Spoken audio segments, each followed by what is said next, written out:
My question is about kind of trying too hard to feel good and patterns along with that. Oh, now this is interesting. We're just going to interrupt you briefly. Okay. So all day today, we've been helping you to diffuse other manifestations to make the only thing that matters how you feel. And now you want to talk about the struggle. Well, no.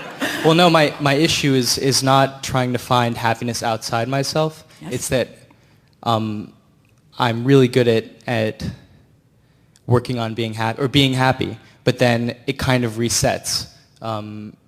Maybe every day or maybe every other day. Or there'll be periods where I feel incredible and amazing and I know I'm in the vortex. And then there are times like now where I can't conceptually think of what it was like to be in the vortex. It's almost like my brain is swiped clean. Isn't that interesting? Because even though you see it happen with people who are in the chair, someone will sit down with an issue and they're all knotted up. And then after we talk for a little while, they can't even remember why they asked the question because they're so... So what you're describing is whatever frequency you got going on, whatever pattern is emanating from you most recently, really does equal your point of attraction. And you just don't have access to thoughts that are different from that very much, do you? Yeah.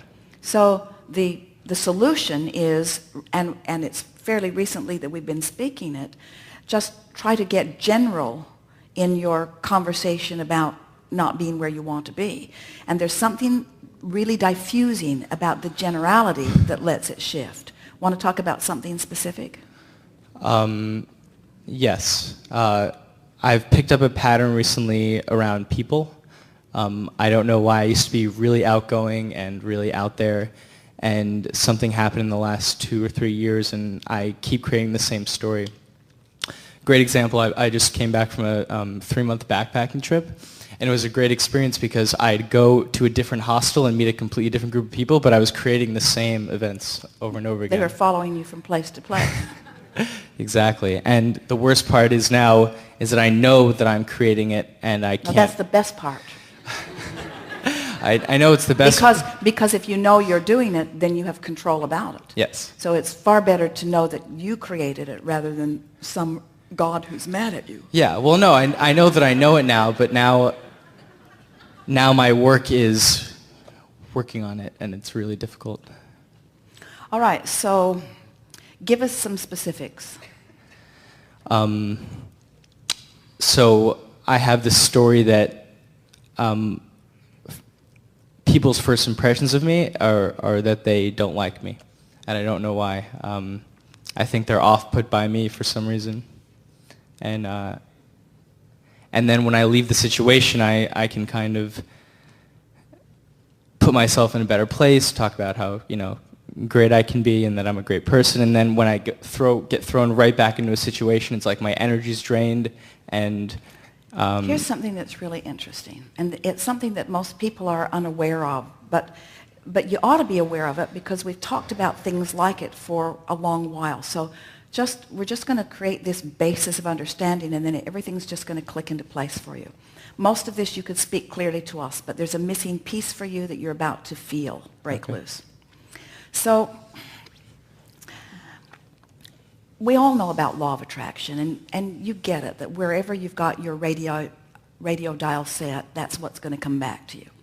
So if you've got it in your head, for whatever reason, probably from validation from other people, that they're not really receptive to you. As you notice that they're not, then they're not, and as they're not, you notice that they're not, and then they're not, and then you notice that they're not, and then they're not. So it's like you create the scenario, different places, different faces, but the same sort of experience keeps occurring. So law of attraction is the basis of all things. We've established that. And what you're feeling and what you're thinking is what you keep getting more of. And so you want to figure out how to break that cycle. So because law of attraction only gives you things that are in the vicinity of where you are, it's logical that once you've decided, as you spoke rather clearly, that people are sort of off-put by you or put off by you, then those are the people that you most have access to. So let's just say that people are running around and they're on all different vibrational wavelengths. And we're going to make a really powerful statement here that we've not made before, but it really is amplified by this conversation that we're having. Everyone, find the perfect words. Where you are vibrationally is so where you are, vibrationally, is so where you are, that your most satisfying communication is with other people that are right there where you are. So let's say that law of attraction could really mess up and that you could be in this high-flying, really good vibrational vortexual place, and you could end up at one of those hostels with someone who's really in a, now law of attraction can't give you that, but let's say it did. So, or let's say that it's something even close to that. So you're here and they're here. What's happening is at unconscious levels, they are doing everything in their power in their quest to communicate, to get you to come to where they are. Because there's no communication, there's no experience. And so without meaning to, they would like you to be there, but it's happening even on unconscious levels. And if you're not really caring about how you feel, you'll go there easily. And when you go there, it's not their disapproval of you that you're feeling. It's your lack of resonance with who you really are that you're feeling. Did you get that? Oh.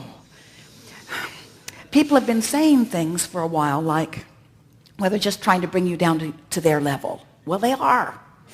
They are. They don't mean it, but they're just trying to, that's what, so they see someone like you. You look as if everything in the, your appearance is one, and we're not just talking about the beauty of who you are physically. We're talking about your vibrational appearance. You have knowledge. You have eagerness. You have a desire to fulfill your life experience. You are radiating. We saw you back there from the moment that the gathering began, and we're just waiting for the resistance to be at its softest ebb before we bring you forward. In other words, you are unmistakable. You are radiating, and you are a pain in the whatever to people who aren't there, who want to be there. In other words, what bothers them about you is that you live what they want to live, and they don't know what to do about it. So they offer a vibration. They offer the vibration of where they are, and at unconscious levels really are wanting you to join them there. And because you are compliant with that, when you join them there, then it's your disconnection is too strong a word, but it's the putting the light over the bushel over the light of who you are that makes you feel that discomfort. It's not their approval or disapproval of them that you have ever been seeking. It's your own alignment. So the question that we're hearing from you is, Abraham, how can I consistently, because you say you're often there and you are, how can I consistently feel all that I am and be all that I am? Because I want, and this is what you want, this is the question that we heard from you, regardless of the words that you spoke. I want to travel for 3 months with my backpack, and I want to be so tuned into Source that everywhere I rendezvous, I'm the one that brings them up. Yeah. I want to bring them up rather than them bring me down. And be stable. And the way you do it is first by understanding the way these laws work. Next by understanding that you have 2 vibrational vantage points, which you do. Next by understanding that the way you feel is your indicator of how you're doing. And next by just having enough exposure to enough people that eventually, and it happens frequently anyway, you feel yourself as the one who uplifted, rather than as someone who was diminished by someone else's more dominant vibration. Those are incorrect words, because there is not a more dominant vibration, there's a matching vibration. In other words, they couldn't bring you down if you didn't have a proclivity to go there. And the reason that you have a proclivity to go there is just out of habit of going there. Yeah. But as what's happening, you see, you've done that all your life. Everyone has. It's just never bothered you like it bothers you now, because you've tasted the sweetness of the other.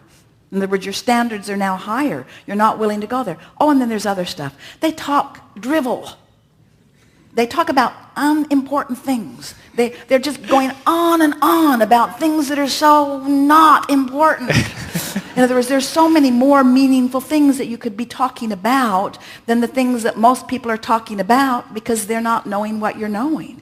So when you relax and acknowledge that they're all where they are and it's perfect where they are and they're living the life that they're living and you are in complete rapturous adoration of whatever it is that they are living because it's all contributing to what you're putting into your vortex, then it all gets soft and you find yourself just loving them all, even if they're not loving you. And that's where freedom really breaks loose for you. Freedom of resistance, which is the only freedom that there ever is freedom from resistance. When you're able to love someone who isn't loving you, then they must come to your level if there is to be an interaction. They must come to your level if there is to be an interaction, which means if you're steadily here, they can't show up at the same hostel with you because one who's connected to this stream, one who's in this vibrational place is more powerful than millions who are not, you see. And you know every bit of that. That's what's been bugging you about this. You know that. Yeah, I've been coming to your work for a while, and I've been seeped in it. I remember my parents got me one of the Sarah books when I was like 12. So now my big issue is that I know all of this, and now I'm kind of stuck. Or I was stuck. Yeah. Well,